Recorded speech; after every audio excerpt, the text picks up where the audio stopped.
Hello students, अपना 10th board का result आ चुका है। तो अब हमें एक चीज को, एक सब्जेक्ट को चुनना होगा और उस सब्जेक्ट को चुन के और उस स्ट्रीम में अपने को जबरदस्त मेहनत करनी होगी।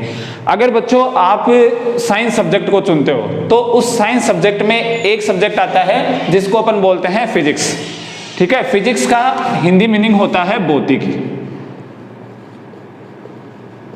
फिजिक्स का हिंदी मीनिंग होता है भौतिकी। हमें पता है कि आफ्टर 10th क्लास हमें एक सब्जेक्ट को चुनना होता है। बच्चों का अपन इंटरेस्ट के आधार पर अपने को सब्जेक्ट लेना है, न कि अपने मार्क्स के आधार पर लेना है। होता है मार्क्स डिसाइड करते हैं सब्जेक्ट, ज्यादातर अपनी सोसाइटी में यही चीज होती है कि अपने सब्जेक्ट जो होता है वो मार्क्स डिसाइड करते हैं। या दोस्त होंगे, जैसे मान लिया कि साथ वाले दोस्त कॉमर्स में बैठ रहे होते हैं तो अपन जाके कॉमर्स में बैठ जाते हैं, साथ वाले दोस्त आर्ट्स में बैठ रहे होते हैं तो अपन आर्ट्स में बैठ रहे होते हैं। हालांकि अपना इंटरेस्ट, अपना पोटेंशियल साइंस के लायक है, ठीक है, फिर भी अपन दूसरे सब्जेक्ट की ओर चले जाते हैं अपने दोस्तों के कारण। अपने वैसे अपने को नहीं करना है, अपने को भीड़ में एंट्री नहीं करनी है, अपने को कुछ यूनिक करना है बच्चों, अपने को मेहनत करनी है। जब तक आप सेल्फ अपना जो हार्ड वर्किंग है उसको डिसाइड नहीं करोगे, जब तक आप अपनी एम डिसाइड नहीं करोगे, जब तक आप अपने टारगेट डिसाइड नहीं करोगे, जब तक आप कुछ नहीं कर सकते हो। इसलिए सबसे पहले तो मेरा आपसे यही कहना है कि सबसे पहले आप अपना टारगेट डिसाइड करो। उस टारगेट डिसाइड के बाद में आप उस टारगेट के लिए रास्ता तय करो और उस रास्ते पे चलना स्टार्ट करो, क्योंकि ये हमारी जो है वो 11th क्लास है, वो अब हमारी नींव है। अपने को लाइफ में आगे क्या बनना है, क्या अपने को अचीवमेंट लेनी है, उन सब की नींव क्या है, ये 11th क्लास है। 11th क्लास में हम क्या पढ़ेंगे, कितना पढ़ेंगे, कैसे पढ़ेंगे, कितना नॉलेज गेन करेंगे, वो सब हमारी क्या करेगी, लाइफ को डिसाइड करेगी बच्चों। क्यों? क्योंकि यहीं से अपने सामने अलग अलग प्रकार के डिफरेंट डायमेंशंस आ जाते हैं। जो बच्चे, कभी कोई बच्चा डॉक्टर बनना चाहता है, कोई बच्चा इंजीनियर बनना चाहता है, कोई बच्चा आईपीएस आईएएस बनना चाहता है, वो तो जो जितनी भी कहानी होती है वो सारी यहीं से स्टार्ट होती है, वो 11th क्लास से स्टार्ट होती है। तो सबसे पहले अपने को एक डिसाइड करना होगा कि हमें क्या करनी है। सबसे पहले तो हमें हार्ड वर्किंग करनी है बच्चों। सबसे पहले को तो अपने को ये डिसाइड करना होगा कि हमें हार्ड वर्किंग करनी है, जबरदस्त मेहनत करनी है, कभी भी अपने साथ धोखा नहीं करना है। जिस सब्जेक्ट को ले उस सब्जेक्ट को अपनी रिस्पॉन्सिबिलिटी, अपनी मोरल ड्यूटी समझ के और उस सब्जेक्ट को उतना ही उस सब्जेक्ट में डूब जाओ। जितना आप उस सब्जेक्ट में डूबोगे वो सब्जेक्ट आपको उतना ही आनंद देगा।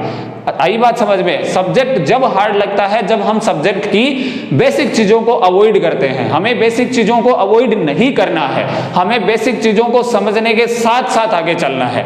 क्योंकि हमें पता है कि अभी कोरोना काल चल रहा है, स्कूल्स ओपन नहीं हो रही है, लेकिन फिर भी आज से हम आपके लिए वीडियोस यूट्यूब पर अपलोड कर रहे हैं, इसलिए ताकि आपकी स्टडी कंटिन्यू रह सके। ये अपना ब्यूटीफुल सा चैनल आर्या पब्लिक स्कूल आपके लिए 11th क्लास के सारे सब्जेक्ट्स के वीडियो अवेलेबल कराएगा।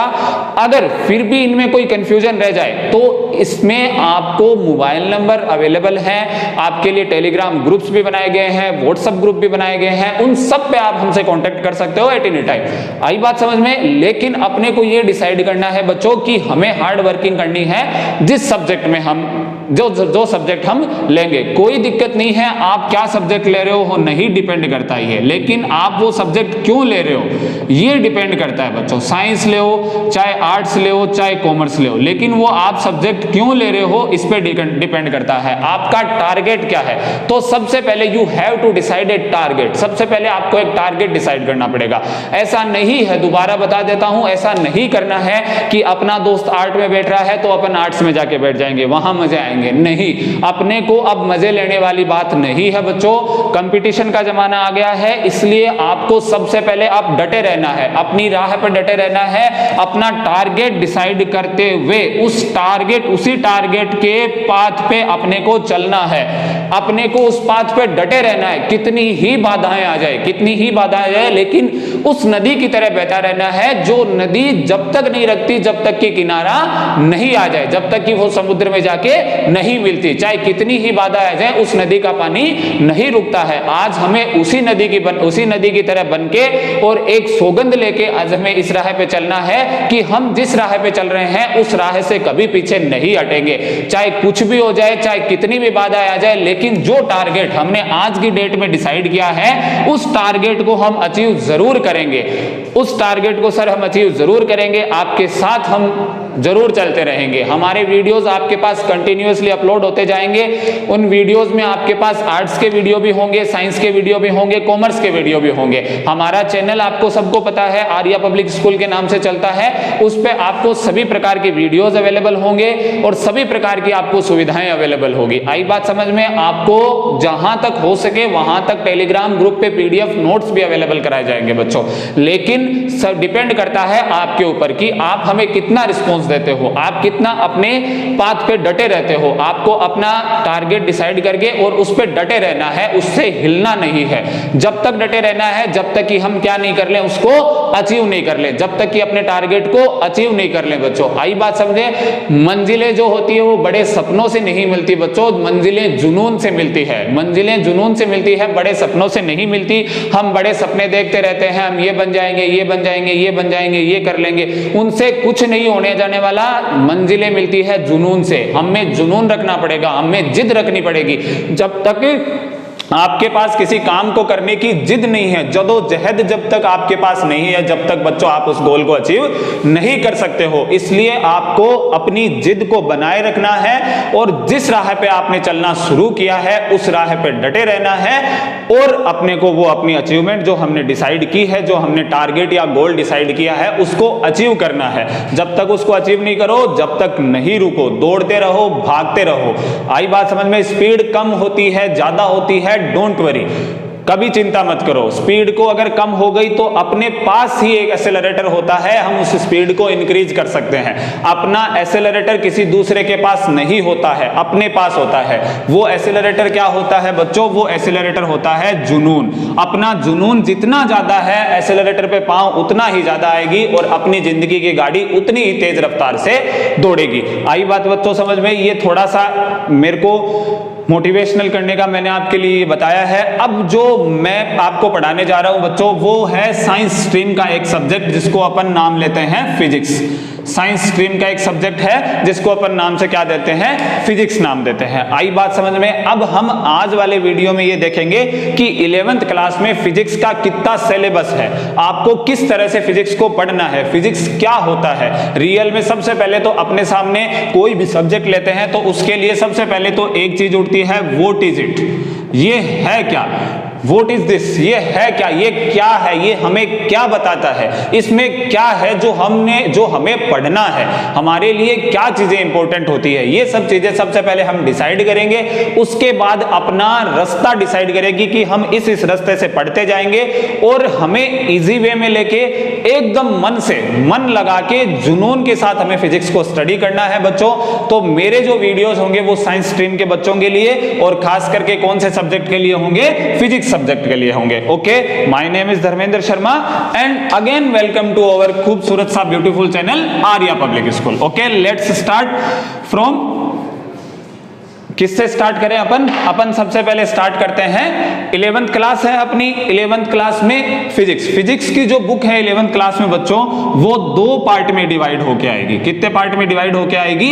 2 पार्ट में। उसके 2 पार्ट हैं, सबसे पहले फर्स्ट पार्ट, उसके बाद में सेकंड पार्ट। अब फर्स्ट पार्ट और सेकंड पार्ट में अलग अलग चैप्टर दिए गए हैं। फर्स्ट पार्ट में जो है वो 6 नंबर के 6 तक के चैप्टर दिए हुए हैं और जो सेकंड पार्ट फर्स्ट पार्ट में 8 नंबर तक के चैप्टर दिए हुए हैं और सेकंड पार्ट में 9 से लेकर 15 नंबर तक के चैप्टर दिए हुए हैं। कोई दिक्कत नहीं, हमें सबसे पहले देखना है इन चैप्टर्स के नाम क्या क्या है, इन चैप्टर्स में मसौदा किस प्रकार का है, इन चैप्टर्स में क्या मसाला रखा हुआ है अंदर, वो हमें किस प्रकार से स्टडी करना है, कब कैसे स्टडी करना है, वो सब हम देखेंगे। बच्चों हमारे पास फिजिक्स में 3 चीजें होती है। सबसे पहले एक चीज जो होती है वो होती है थ्योरी। एक चीज थ्योरी होती है, प्लस दूसरी चीज होती है न्यूमेरिकल, प्लस तीसरी चीज होती है प्रैक्टिकल्स। हमारे पास में ये 3 चीजें होती है बच्चों। इन 3 चीजों को मिला के हम फिजिक्स की एक बुक तैयार करते हैं। सबसे पहले थ्योरी का मतलब क्या होता है बच्चों? थ्योरी का मतलब ये होता है कि अपनी लैंग्वेज चाहे इंग्लिश हो चाहे हिंदी हो, जिस टॉपिक को जिस चीज को अपन पढ़ने जा रहे हैं उस चीज के बारे में रिटन वर्क उस चीज के बारे में अपनी भाषा में जितने भी शब्द हैं वो लिखे हुए कि ये क्या क्या है। आई बात समझ में। न्यूमेरिकल्स का मतलब उसके ऊपर किस प्रकार का फॉर्मूला अप्लाई हो सकता है, उसके ऊपर अलग अलग वैल्यूज किस प्रकार से हम अप्लाई कर सकते हैं। प्रैक्टिकल्स का मतलब उसका करके देखना, अपने हाथों से उसको करके देखना। तो ये तीन चीजें हमारे पास होती है और इन तीन चीजों का कॉम्बिनेशन ही कोई ना कोई साइंस सब्जेक्ट को डिसाइड करता है। Theory, practical, numericals. थ्योरी पढ़नी पड़ती है, उसके बाद में हम न्यूमेरिकल्स करते हैं, उसके बाद में हम लैब वर्क करते हैं। लैब वर्क आप जितना ज्यादा करोगे उतना ज्यादा आपको सीखने को भी मिलेगा। हमें पता है कि हमें हमारी स्किल्स जो है उसको भी इंप्रूव करना है। लैब वर्क जो होता है वो अपनी स्किल्स को इंप्रूव करता है, न्यूमेरिकल से भी अपनी स्किल्स इंप्रूव होती है। माइंड जो बच्चों, माइंड का जो एनालाइज करने का वे है वो इससे इंक्रीज होते हैं। न्यूमेरिकल्स को सोल्व करने से माइंड के डायमेंशंस इंक्रीज होते हैं। मैं ये नहीं कहता हूं कि कोई सब्जेक्ट छोटा होता है या कोई सब्जेक्ट बड़ा होता है, बट बच्चों आप अगर रेशो निकालोगे इंडिया में, ओवरऑल इंडिया में, तो आप देखोगे कि आईएएस जितने भी बड़ी बड़ी पोस्टेज हैं उन पर आपको ऐसे बच्चे मिलेंगे जो कि पहले उनका कोई ऐसा टारगेट नहीं होता है, लेकिन वो इस स्ट्रीम में, जो ये साइंस वाली जो अपनी स्ट्रीम है, इस स्ट्रीम से इतना जूझ के आते हैं वो कि उनके माइंड के डायमेंशन इतने वाइड हो जाते हैं कि उनको कोई भी चीज दे दो वो चीज जल्दी से जल्दी एक्सेप्ट कर लेता है उनका माइंड एकदम वाइड हो जाता है। तो हमें अपने माइंड को एकदम ओपन और वाइड रख के चलना है। जितनी भी चीजें हैं उनके बेसिक्स को क्लियर करते हुए, यहीं से अपना बेस यहीं से तैयार करते हुए अपने को एक टारगेट सेट करना है। बच्चों कोई दिक्कत नहीं है, अगर आप इस सब्जेक्ट को लेके भी इस टारगेट को अचीव करना चाहते हो बच्चों तो यू कैन डू, आप कर सकते हो, आप आराम से कर सकते हो, कोई दिक्कत नहीं है। हमारे सब्जेक्ट में लोग सोचते हैं अपने पास दो ही टारगेट, या तो इंजीनियरिंग या डॉक्टर वगैरह। नहीं बच्चों, कोई कभी भी टारगेट शॉर्ट मत करना, बहुत ज्यादा आगे से आगे डायमेंशन खुलते जाएंगे। लेकिन आज का मेरा आपको बताने का यही मोटिव है केवल कि आप सब्जेक्ट के बारे में जानो। अगर आपको कोई सब्जेक्ट लेना है तो उससे पहले उस सब्जेक्ट के बारे में एनालाइज करो, फिर देखो कि वो सब्जेक्ट आपके टारगेट को जाके हिट करता है क्या।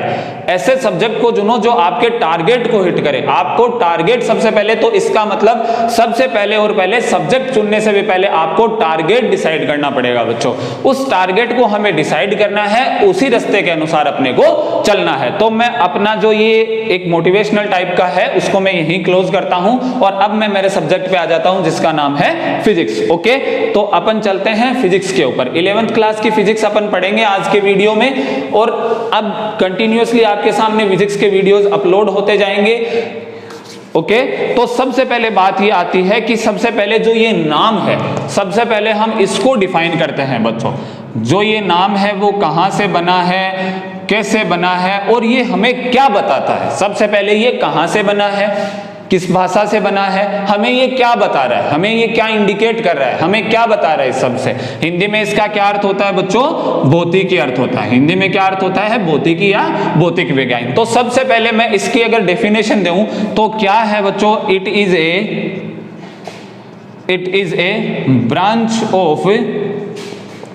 Branch of science. क्या है ये, एक ब्रांच ऑफ साइंस है। अगर मैं थोड़ा सा इसके बारे में ज्यादा बात करूं, अगर मैं थोड़ा सा फिजिक्स को और बोलूं तो ये क्या है बच्चों, किंग ऑफ साइंस है। फिजिक्स क्या है, किंग ऑफ साइंस है। ठीक है, हमें पता है कि फिजिक्स, बड़े बड़े फिजिशियंस या बड़े बड़े साइंटिस्ट ने भी यही बात एक्सेप्ट की है कि फिजिक्स क्या है बच्चों, किंग ऑफ साइंस है, विज्ञान का राजा आदमी है ये। आई बात समझ में, इसको समझ लोगे आपके डायमेंशन, माइंड के डायमेंशन बहुत ज्यादा वाइड हो जाएंगे।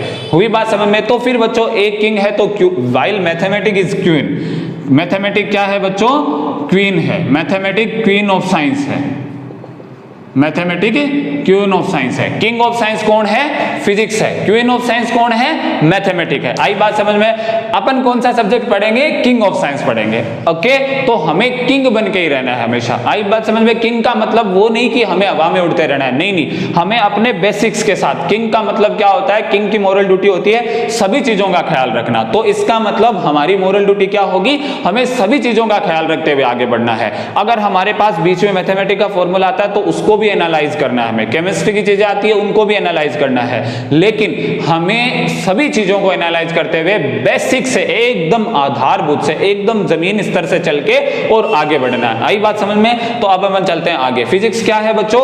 It is a branch of science, ये साइंस की एक ब्रांच है। आई बात समझ में? और इसको क्या बोल सकते हो आप? किंग ऑफ साइंस बोल सकते हो। क्वीन ऑफ साइंस कौन हो गई? मैथमेटिक्स हो गई। फिर केमिस्ट्री क्या है? तो मैं केमिस्ट्री के बारे में ज्यादा कुछ नहीं बोलूंगा क्योंकि केमिस्ट्री वाले नाराज हो सकते हैं। नहीं सॉरी, नाराज मत होना। केमिस्ट्री क्या है? केमिस्ट्री बहुत से चीजों का कलेक्शन है बच्चों। केमिस्ट्री बहुत से चीजों का कलेक्शन है, बहुत सी चीजें केमिस्ट्री के अंदर आती है जो आपको केमिस्ट्री वाले अच्छे से डिफाइन कर सकते हैं। ओके, तो सबसे पहले हम ये देखते हैं कि फिजिक्स जो नाम है बच्चों वो कहां से उठा है। फिजिक्स नाम है वो कहां से उठा है? तो मैं अब आपके सामने एक चीज लिखने जा रहा हूं, ये ध्यान से देखना कि फिजिक्स नाम कहां से उठा है और ये किस प्रकार से है। ये बच्चों, ये सब्जेक्ट, ये जो नाम है, ये आपके सामने एक अजीब से अक्षर लिख दिया है मैंने, ये जो नाम है यही नाम फिजिक्स है। ये नाम फिजिक्स है। ये वर्ड कहां के बच्चों? ये 15th सेंचुरी के वर्ड है बच्चों। 15th सेंचुरी के वर्ड है, 15वीं शताब्दी के ये वर्ड है। कौन सी भाषा के हैं? ग्रीक भाषा के हैं। कौन सी भाषा के? ये ग्रीक भाषा के हैं। ये वर्ड है 15वीं शताब्दी के हैं। 15वीं शताब्दी में इनका जन्म हुआ, ये वर्ड का जन्म हुआ। ग्रीक भाषा के, ये ग्रीक भाषा है, अपना एक देश है उसकी भाषा है, ग्रीक देश है उसकी भाषा है ग्रीक। आई बात समझ में? ग्रीक भाषा के ये वर्ड है। ये वर्ड हमें जो नाम देता है उसको बोलते हैं अपन नेचर। इस वर्ड का रियल मीनिंग क्या होता है? नेचर। इस वर्ड का रियल मीनिंग क्या होता है? नेचर। और नेचर को ही अपन क्या बोलते हैं? As a physics. अब सर नेचर को फिजिक्स कैसे बोला? क्यों बोला नेचर को फिजिक्स? आई बात समझ में? हमने क्या कहा? ये वर्ड कहां से उठा है? 15वीं शताब्दी का है ये, 15th सेंचुरी का वर्ड है। और कहां का वर्ड है ये? ग्रीक भाषा का वर्ड है, ग्रीक लैंग्वेज का ये वर्ड है एक। और इसका रियल मीनिंग क्या होता है? नेचर। और यहीं से क्या बना है बच्चों? फिजिक्स बना है। यहीं से क्या बना है? फिजिक्स बना है। अपना इंटरेस्ट यहीं से स्टार्ट कर लेना कि नेचर, हम सभी इसको फॉलो करते हैं। अगर नेचर के अगेंस्ट जाएंगे, मानव जब भी नेचर के अगेंस्ट जाता है तो कोरोना जैसी महामारियों का जन्म होता है। इसलिए हम नेचर के अगेंस्ट कभी नहीं जा सकते। नेचर को हमेशा हमें फॉलो करना पड़ता है। आई बात समझ में? नेचर में चेंज होते हैं, अकॉर्डिंग अपने लाइफ में भी चेंज होते हैं। तो नेचर से ही फिजिक्स उठा है। इसका मतलब physics is a very interesting subject, तभी तो इसको किंग ऑफ साइंस बोला है, वरना कैसे बोल सकते हैं? कहां से उठा है बच्चों? नेचर से। अब अगर फिजिक्स की आपको कोई डेफिनेशन पूछे तो क्या बोलोगे? Physics is a subject in which we study all the phenomena of the nature.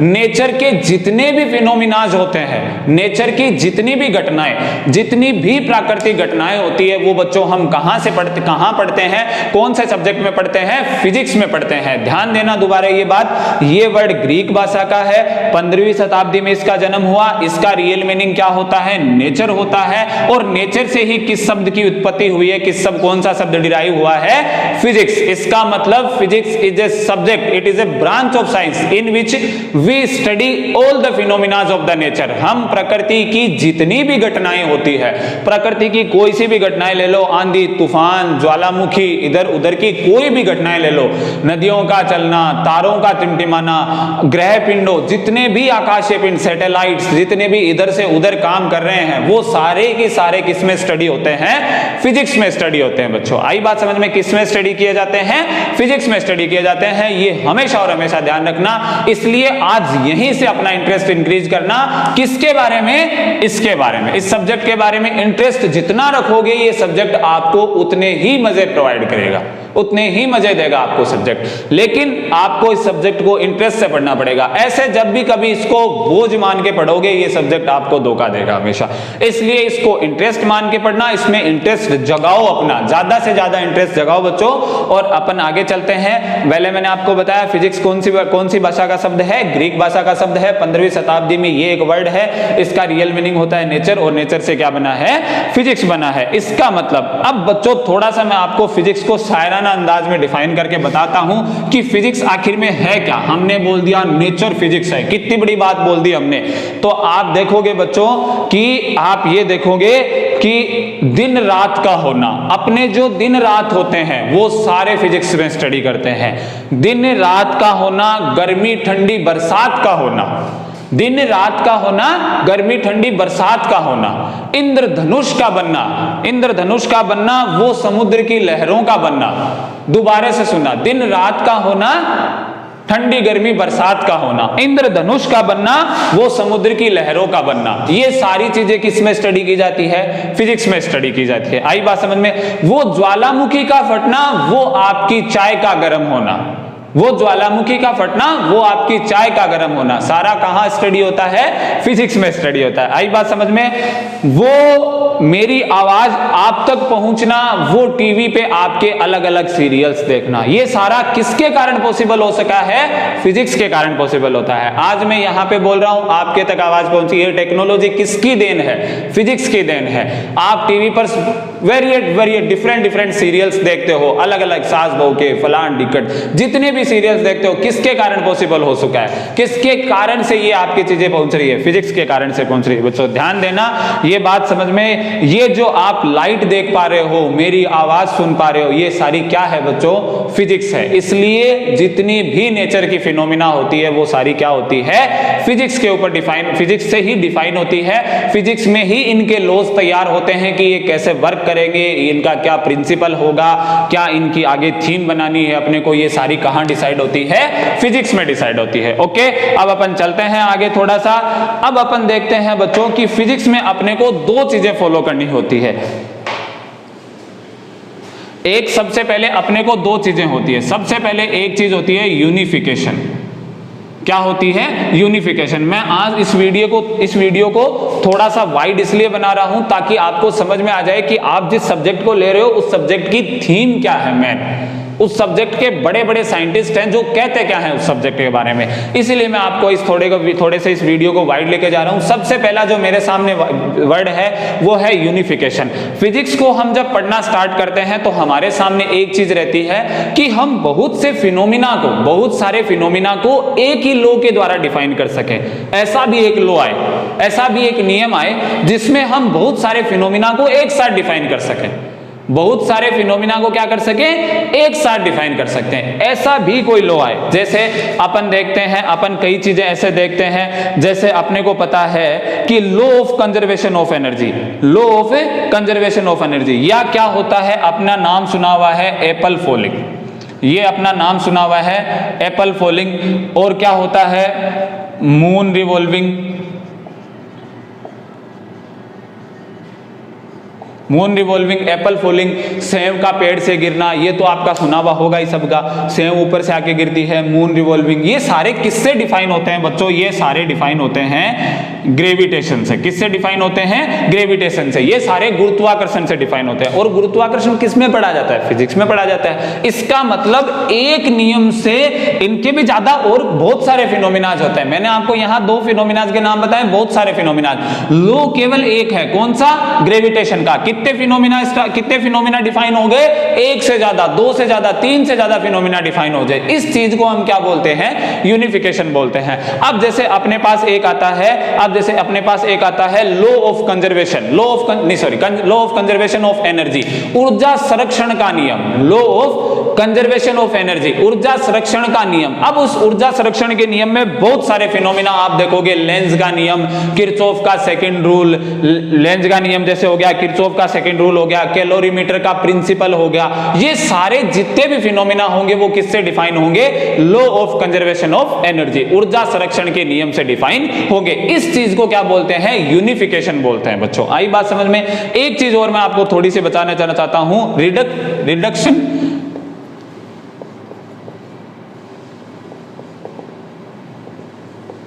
Reductionism. आई बात समझ में? ये क्या होता है बच्चों? ये होता है कि रिडक्शनिज्म मतलब होता है कि जैसे आपके सामने एक बहुत बड़ी प्रॉब्लम आए, आपके सामने मान लिया कि एक बहुत बड़ा सवाल आए।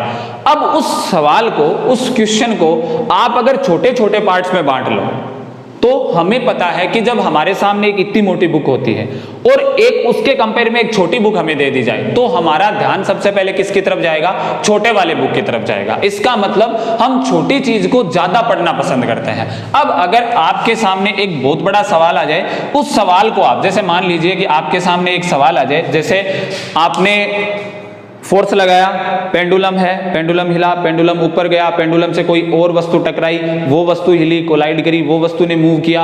अब आपको जो वस्तु थर्ड पार्ट है, आपने तो किसको प्रेशराइज किया या किसके ऊपर फोर्स लगाया? पेंडुलम। पेंडुलम के कारण से वो वस्तु हिल रही है, उसकी मोशन की स्टडी करनी है। तो आप सबसे पहले जितना आपने फोर्स लगाया उसको एक पार्ट बना लोगे, फिर पेंडुलम की मोशन को स्टडी करोगे, फिर उस जो पार्टिकल है ऊपर, जो ऑब्जेक्ट है, उसकी मोशन की स्टडी करोगे। तो इसका मतलब अलग अलग पार्ट्स में बांटना ही क्या कहलाता है? रिडक्शनिज्म कहलाता है। आई बात समझ में? ये चीज होती है, अपने फिजिक्स के दो प्रिंसिपल हैं, एक तो यूनिफिकेशन, एक रिडक्शनिज्म। ये चीजें अपने को फिजिक्स में इन दोनों चीजों को ध्यान में रखते हुए आगे बढ़ना है। अब हमने फिजिक्स के बारे में बहुत कुछ बात कर ली।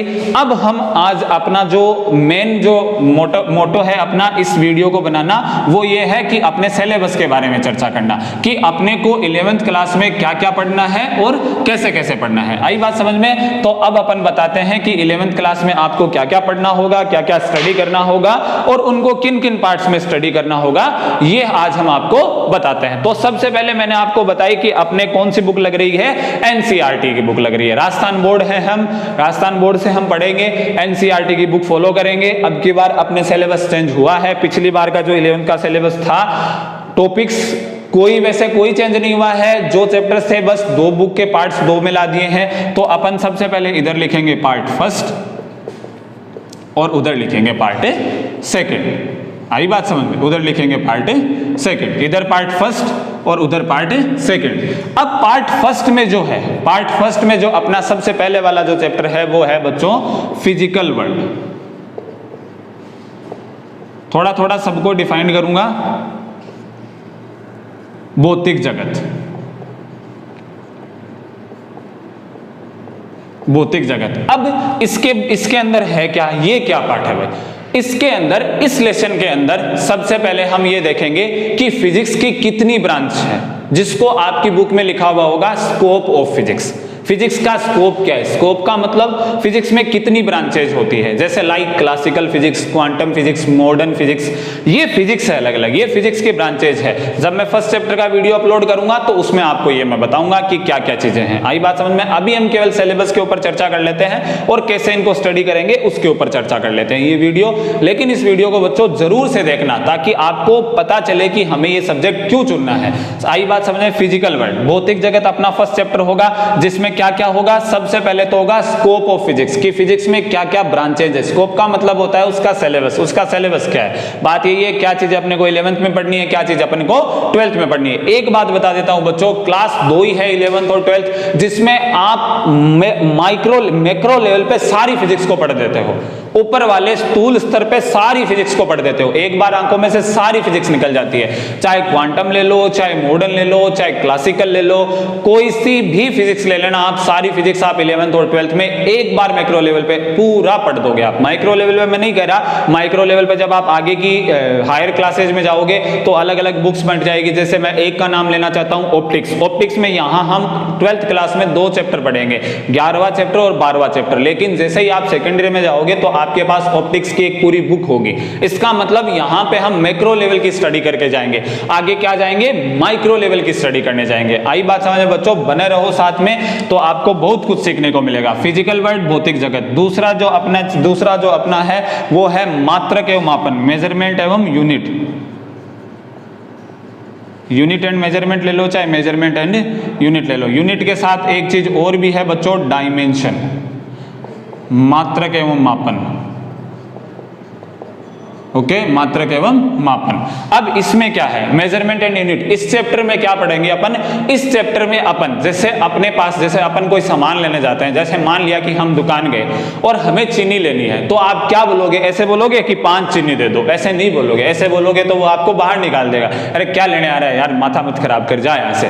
5 किलो बोलना पड़ता है बच्चों, कि 5 किलो दो, 5 ग्राम दो, जितनी भी आपको लेनी पड़ती है उसके आगे उसकी यूनिट बतानी पड़ती है। वो यूनिट क्या होती है, चीनी क्या है, फिजिकल क्वांटिटीज है, किसमें, मास में, द्रव्यमान में। आई बात समझ में? जैसे आपनों ने 5 किलोमीटर चला, अब मैं कह दूं मेरा घर स्कूल से 5 दूर है, 5 क्या दूर है, 5 मीटर दूर है या 5 किलोमीटर दूर है, वो सब चीजें। ये फिजिकल क्वांटिटी किस प्रकार की है, इन फिजिकल क्वांटिटीज की क्या यूनिट होती है, क्या इनकी डायमेंशन, डायमेंशन का मतलब अपने पैर पसारना, जैसे अपन कितनी दिशाओं में चल सकते हैं ये हमारी डायमेंशन है। अपन जितनी दिशाओं में चल सकते हैं, जैसे आदमी 3 डायमेंशन, अपन तीनों दिशाओं में चल सकते हैं, वो अपनी दिशाएं हैं, अपन कितनी दिशाओं में वर्क कर सकते हैं वो डायमेंशन होती है। उनकी स्टडी हम किस में करेंगे, सेकंड चैप्टर में करेंगे, और सेकंड चैप्टर का नाम क्या है, मेजरमेंट इन यूनिट, मात्रक और मापन। अब बच्चों तीसरे चैप्टर, थर्ड चैप्टर बात आती है, वो आती है motion in straight line, motion in straight line, सरल रेखा में गति, सरल रेखा में गति। अब सबसे पहले बात आती है मोशन क्या होती है। मोशन तो मैं इधर से उधर कर रहा हूं, वो मोशन ही है। मोशन का मतलब क्या होता है, पोजीशन में चेंज होना, किसी भी ऑब्जेक्ट की पोजीशन। अब पोजीशन तो आप समझते ही हो, पोजीशन का मतलब उसकी स्थिति बता रहे हैं, वो खड़ा है, बैठा है।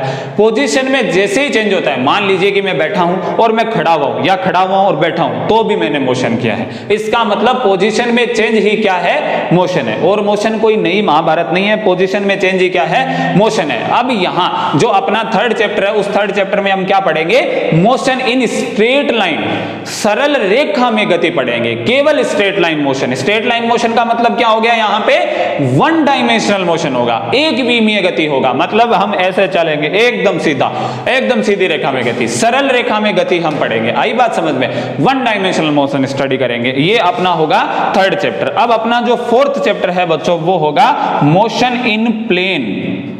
क्या होगा, मोशन इन प्लेन, समतल में गति। ये सिलेबस है बच्चों, अपना सिलेबस उतारना इनको साथ में वीडियो में। समतल में गति, समतल का मतलब, प्लेन का मतलब 2 डायमेंशन से मिलकर बना हुआ एरिया, 2 विमाओं से मिलकर बना हुआ एरिया। जैसे आपने 10th क्लास में पढ़ के आए हो, ये एक्स लो, ये वाई लो, ये क्या था बच्चों, ये क्या था, ये एक प्लेन था, ये एक पूरा प्लेन है जिसको बोलते हैं एक्स वाई प्लेन। ये एक प्लेन था, आप प्लेन में टिके लगा रहे थे, आप प्लेन में मार्क कर रहे थे एक्स वाई 5 और 3, 3 और 5।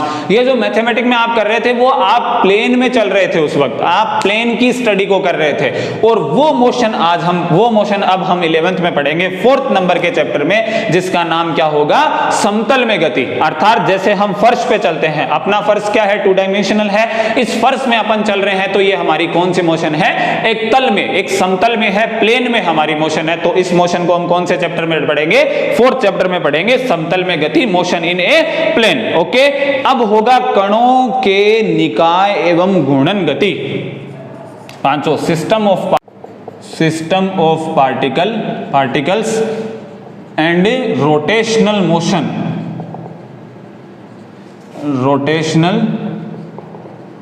मोशन, कणों के निकाय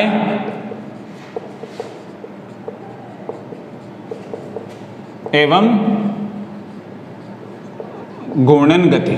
ठीक है, कणों के निकाय एवं घूर्णन गति। अब बच्चों पार्टिकल्स क्या होता है, हमें पता है। जैसे ये पेन है, ये पेन सीधा ही ऐसे तो है नहीं, जमीन से निकल गया इतना कितना बड़ा, इसको भी पार्टिकल को जोड़ जोड़ के बनाया हुआ है, छोटे छोटे कणों को जोड़ जोड़ के बनाए हुए। कोई सी भी चीज ले लो, इतना बड़ा बोर्ड आपको दिखाई दे रहा है, ये बोर्ड भी छोटी छोटी प्लाई जुड़ के, प्लाई बोर्ड जुड़ के पूरा बना हुआ है ये बोर्ड। ऐसे नहीं कि इतनी कितनी बड़ी प्लाई, कोई किसी या तो बड़ी प्लाई को काटना पड़ा होगा, या छोटी 2 प्लाइयों को जोड़ना पड़ा होगा, इसका मतलब कार्डबोर्ड को जोड़ना पड़ा होगा।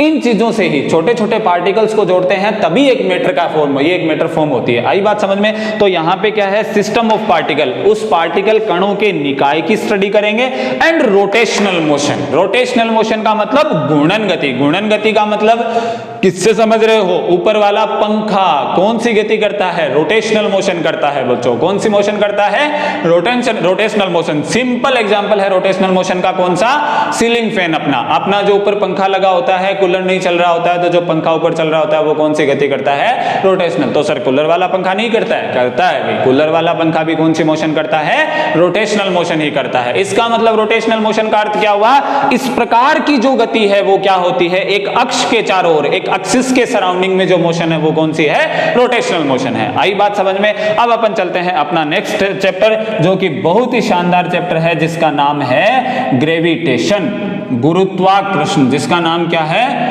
गुरुत्वाकर्षण जिसका नाम है बच्चों। बहुत ही शानदार चैप्टर, बहुत ही इंटरेस्टिंग चैप्टर। न्यूटन ने अपने को पूरा खराब करके रख दिया। खराब करने का मतलब बहुत सारे लॉज, और ग्रेविटेशन मतलब पृथ्वी का गुरुत्वाकर्षण, गुरुत्वाकर्षण। तो अपना जो 6 नंबर का चैप्टर है वो क्या है, ग्रेविटेशन।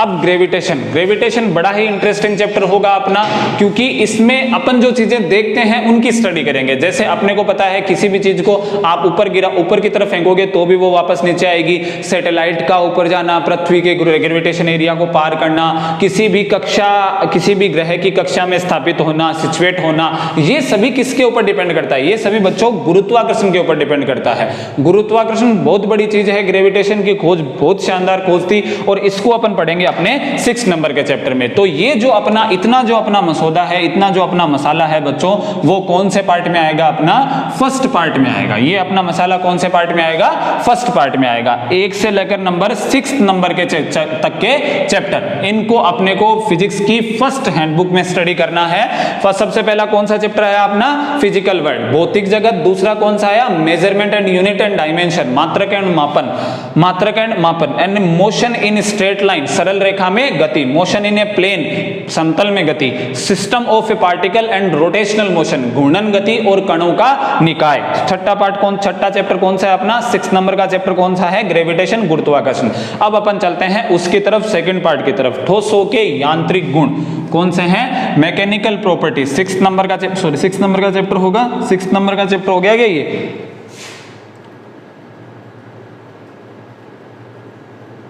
ध्यान देना बच्चों, इसमें अपने को थोड़ी सी भूल हो रही है। इसमें अपने इनसे पहले चैप्टर और आएंगे। ये अपना आएगा 7 नंबर का चैप्टर, ये आएगा 8 नंबर का चैप्टर। इसमें जो 5th नंबर का चैप्टर आएगा बच्चों, यहां थोड़ा सा इधर की तरफ एंट्री करते हैं। जो 5th नंबर का चैप्टर आएगा वो आएगा गति के नियम, लॉ ऑफ मोशन, गति के नियम, लॉज ऑफ मोशन। ये आएगा अपना 5th नंबर का चैप्टर। ये गति के नियम जो किसने दिए थे, ऑब्वियस सी बात है न्यूटन ने दिए थे। हम 9th क्लास में इनकी स्टडी भी करके आ चुके हैं। इसमें अपने को कोई डाउट नहीं है कि ये नियम किसने दिए थे, न्यूटन ने दिए थे। गति के 3 नियम थे न्यूटन का। फर्स्ट नियम law of inertia, second law of conservation of momentum, third law action and reaction. वो नियम हम यहाँ पढ़ेंगे इस चैप्टर में। जो अपना अगला होगा 6th नंबर का चैप्टर, वो क्या होगा, work, energy and power. Work, energy and power, कार्य, ऊर्जा और शक्ति, कार्य, ऊर्जा एवं शक्ति। ये पढ़ेंगे हम बच्चों 6 नंबर, और 7 नंबर ये और 8 नंबर ये, कार्य, ऊर्जा एंड शक्ति। ये आप 10th क्लास में स्टडी करके आ चुके हो कि वर्क, पावर एंड एनर्जी, या वर्क, एनर्जी एंड पावर, कार्य, ऊर्जा और शक्ति क्या होते हैं। ये आप 10th क्लास में स्टडी करके आ चुके हो। सूक्ष्म रूप से मैक्रो लेवल पे किया था। अब उससे थोड़ा सा माइक्रो चलेंगे, इतना भी माइक्रो नहीं चलेंगे, लेकिन उससे तो थोड़ा अंदर जाएंगी। वो 10th क्लास थी, ये 11th क्लास है, ऑब्वियस सी बात है। ये अपना होता है 8 नंबर के चैप्टर तक पहला पार्ट फिजिक्स का। अब आता है 9th नंबर का chapter, mechanical property of solid. Mechanical property of solids, ठोसों के यांत्रिक गुण, ठोसों के यांत्रिक गुण। अब बात आती है मैकेनिकल प्रॉपर्टी क्या होती है। सबसे पहले कौन सी बात आती है, मैकेनिकल प्रॉपर्टी क्या होती है। तो बच्चों मैकेनिक्स का मतलब होता है मोशन। मैकेनिक्स का मतलब होता है एक प्रकार से मोशन, कि पार्टिकल्स की मोशन करना। हमें पता है कि पार्टिकल बंधे तो रहते नहीं एक जगह, वो भी तो हिलते हैं, वो भी तो मोशन करते हैं। तो उसके ठोस का मतलब, सॉलिड्स का मतलब क्या होता है, एक ऐसा मैटर जिसमें पार्टिकल सबसे ज्यादा करीब होते हैं, उनका रिश्ता बहुत ही ज्यादा शानदार होता है। वो एक दूसरे से बहुत ज्यादा अफेक्ट, एक दूसरे की तरफ, छोड़ो इस चैप्टर को, एक दूसरे से बहुत ज्यादा अट्रैक्ट रहते हैं। वो क्या होता है, सॉलिड्स होते हैं। अगला चैप्टर जो होगा वो 9वां क्या होगा, तरलों के यांत्रिक गुण। ये 9वां चैप्टर हो गया। ये कितने नंबर का होगा, 10वें नंबर का। ये 9 नंबर का होगा और ये 10वें नंबर का है। मैकेनिकल प्रॉपर्टीज ऑफ लिक्विड्स, तरलों के यांत्रिक गुण।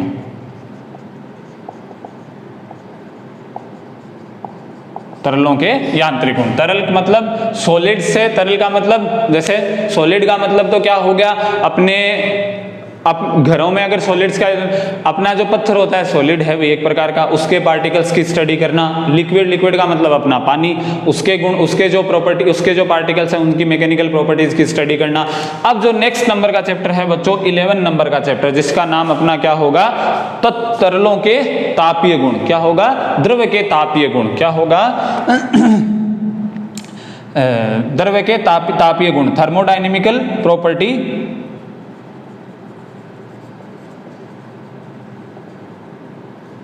थर्मोडायनेमिकल प्रॉपर्टीज ऑफ फ्लूइड्स, द्रवों के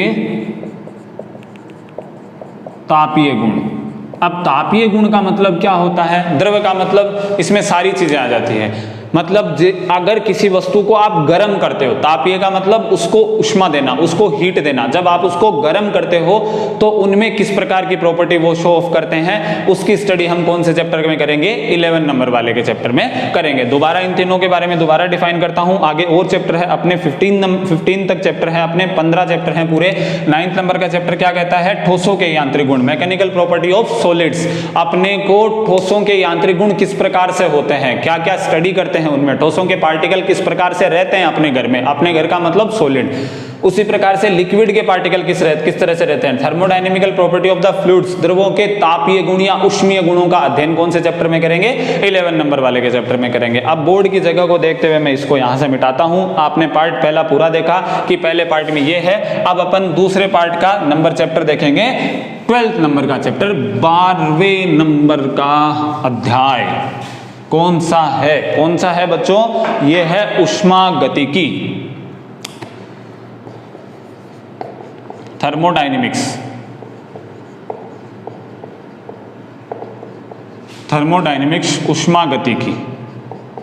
ऊष्मागतिकी का मतलब इसमें हमें क्या क्या स्टडी करना होगा सर, इसमें आपको हीट, ऊष्मा के बारे में स्टडी करना होगा, ऊष्मागतिकी के लॉज को स्टडी करना होगा, शून्यांकी नियम, ऊष्मागतिकी का प्रथम नियम, ऊष्मागतिकी का द्वितीय नियम, ऊष्मागतिकी का तृतीय नियम। ये 4 प्रकार के नियम होंगे थर्मोडायनेमिक्स में, वो हमें इसमें स्टडी करना पड़ेगा। 0th law, first law, second law and third law, हमें इसमें ये तीनों नियमों को स्टडी करना पड़ेगा। सबसे पहले हमें ये देखना पड़ेगा हीट क्या होता है, हीट का क्या इफेक्ट होता है, बॉडी पे क्या इफेक्ट होता है, पार्टिकल्स पे क्या इफेक्ट होता है, वो हम किस में देखेंगे, थर्मोडायनेमिक्स। ये बहुत बड़ी ब्रांच है बच्चों, ये पूरी एक अलग ब्रांच होती है फिजिक्स की, और बहुत शानदार और बहुत इंटरेस्टिंग ब्रांच होती है, और बहुत मजा भी आता है इसके बारे में। अपन आगे जाके थर्मोडायनेमिक्स में रिसर्च तक का अपने पास मौका रहता है। अब नंबर जो 13 नंबर का जो चैप्टर है बच्चों, वो है अणुगतिकी सिद्धांत, मॉलिक्यूलर थ्योरी,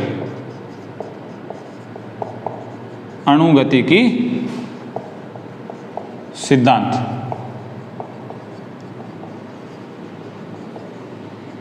मॉलिक्यूलर थ्योरी। अब मॉलिक्यूलर थ्योरी क्या होती है, अणुगतिकी सिद्धांत का मतलब इसमें अलग अलग साइंटिस्ट आएंगे, वो ये बताएंगे कि ये पार्टिकल इस तरह रहता है, इस पार्टिकल की इस तरह की मोशन होती है। तो वो एक जो सिद्धांत होगा उनमें वो सिद्धांत सबसे बढ़िया आया अणुगतिकी सिद्धांत, मॉलिक्यूलर थ्योरी। उसकी स्टडी हम कौन से चैप्टर में करेंगे, 13 नंबर वाले के चैप्टर में करेंगे। अब 4th नंबर का चैप्टर जिसका नाम है ऑसिलेशन। ऑक्सीलेशन नहीं है बच्चों, इसका नाम होता है ऑसिलेशन, जिसको हिंदी में क्या बोला जाता है, दोलन। सिंपल एग्जांपल, घड़ी का पेंडुलम दोलन करता है, उसकी स्टडी हम किस में करेंगे, ऑसिलेशन 14 नंबर वाले चैप्टर में करेंगे। बहुत ज्यादा इंटरेस्टिंग सिलेबस है अपना, इतना ज्यादा इंटरेस्टिंग सिलेबस है, अगर बराबर बने रहोगे, जैसे मैंने वीडियो की शुरुआत में कहा था, अगर अपने जुनून को नहीं खोगे बच्चों तो इतना कुछ सीखोगे कि हद नहीं है। फिजिक्स इज ए नेचर, ये स्टडी नेचर की स्टडी करा देती है सारी। ये सब्जेक्ट आपको इतने सारे, जितनी चीजें आपने नहीं देखी होती है, जिस प्रकार अपन सब्जेक्ट को पढ़ते हैं ना, जैसे अपन हिस्ट्री को पढ़ते हैं तो अपन हिस्ट्री के चक्कर में एंशिएंट इंडिया को पढ़ते हैं, मिडिल इंडिया को पढ़ते हैं, तो हम वहां चले जाते हैं, सिंधु घाटी सभ्यता में ऐसा जीवन होता था, ये कपड़े पहनते थे, ये सिक्के जारी होते थे, वैसा क्या वैसे ही इसको जब अपन फील करेंगे, जब फिजिक्स को जितना ज्यादा फील करोगे तो आपको लगेगा ओह रॉकेट मैंने ही बनाई है, रॉकेट को मैंने ही लॉन्च किया है, आज ही लॉन्च किया है, अभी मैंने ही लॉन्च किया है, जो मंगलयान भेजा गया है वो मेरे द्वारा ही भेजा गया है। क्योंकि अपन उन सभी की चीजों को स्टडी कर लेंगे, उनके अंदर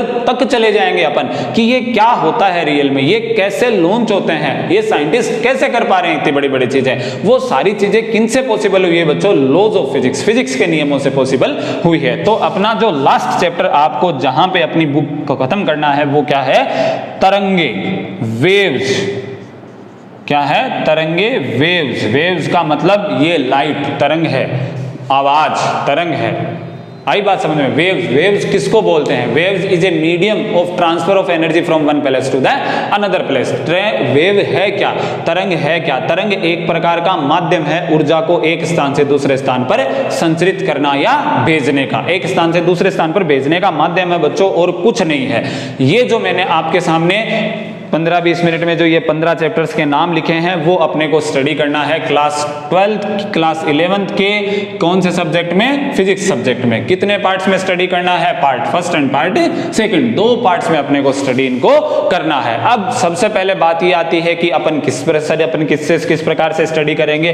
तो जब तक अपने स्कूल्स ओपन नहीं होगी, जब तक अपन यूट्यूब के माध्यम से स्टडी करेंगे अपने वैसे ही वापस खूबसूरत से चैनल आर्या पब्लिक स्कूल के ऊपर। ओके, ये अपना चैनल रहेगा, इसके ऊपर आपको डे बाय डे अलग से अलग वीडियोस मिलते जाएंगे, और आपको जो भी डाउट्स हो उनको हमसे कांटेक्ट करके ज्यादा से ज्यादा क्लियर करो।